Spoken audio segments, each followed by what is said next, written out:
going to talk to you today about micro and macronutrient deficiencies across the globe. This affects not only third world countries and populations, but first world countries as well. Its ongoing study and addressal are one of our foremost problems in our modern society. First, let's talk about what a micronutrient is specifically.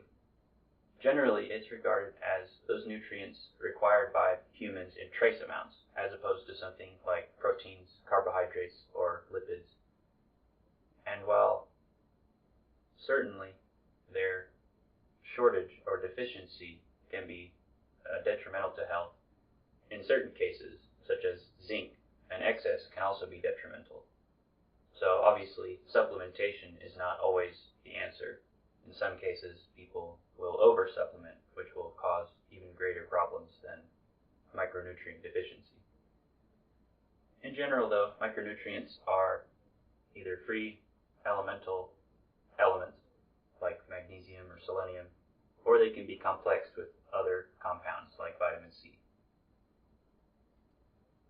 And as I said, the populations affected by such micronutrient deficiencies are nearly 30% of the globe, of which nearly 40% are women, of which mostly are affected by anemia, or caused by the deficiency of iron, and it affects blood flow. In particular, pregnant women are starkly affected most by micronutrient deficiency. This is supposed to be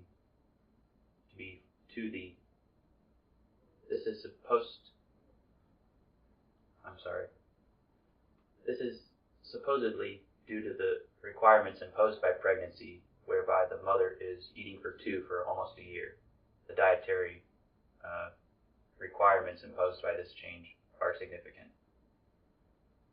Additionally, children less than 5 years are at risk for suffering the greatest effects of micronutrient deficiencies due to their formation of bodily functions and features.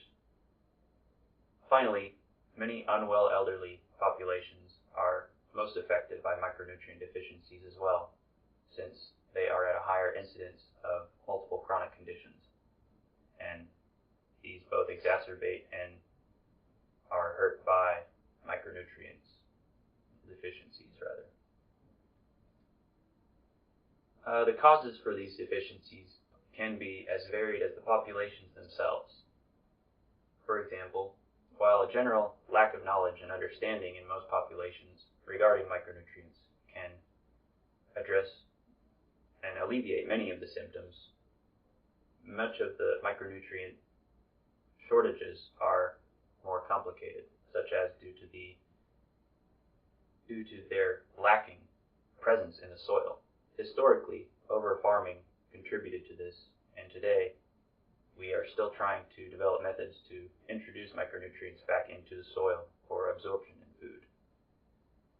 In addition to the factors of unavailability in third world countries where diets and diet choices are not as varied, simple dietary neglect, as is the case with many geriatric populations, is a great contributor to micronutrient deficiencies. The seriousness of such deficiencies are quite severe and can even regularly do result in death for many populations. This is partially due to the antioxidant nature, as aforementioned, of many micronutrients.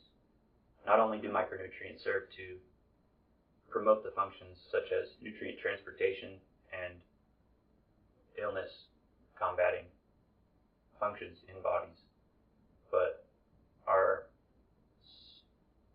nearly 300 other features and factors of bodily function are supported by micronutrient presence. The lack of micronutrients is most dangerous to populations with pre-existing conditions, such as geriatric populations, but in particular populations with gastrointestinal diseases, due to the complications of such diseases in shortening the dwell time of food in those populations, and thus limiting nutrient absorption. To address these solutions, many solutions have been proposed and a few are already implemented historically.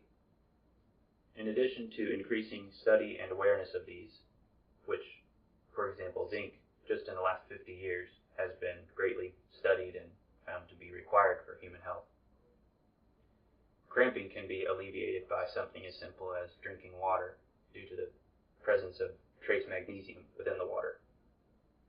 Or, in the case of pregnancy, a greater supply of foods with iodine. Historically, as well, micronutrient deficiencies have been most successfully addressed by the fortification of, for example, iodine in table salt in the 20th century. Due to the effectiveness of such measures, it has recently been proposed that iron be supplemented or combined with iodized salt in the same way to address the large incidence of anemia that we see in populations today. A solution to address assisted living center and geriatric hospital units might be the utilization of blood serum techniques, whereby elderly populations are monitored and supplemented with the appropriate micronutrients that are lacking in their blood serum tests. Finally, and possibly the most greatest solution for the third world countries' micronutrient deficiency might be the purification of water. Obviously, due to the high incidence of micronutrient deficiencies with gastrointestinal diseases, and given the fact that gastrointestinal diseases are most often caused by impure water consumption, the alleviation and supply of fresh water to such countries and populations could make the greatest impact for future generations' health. Thank you.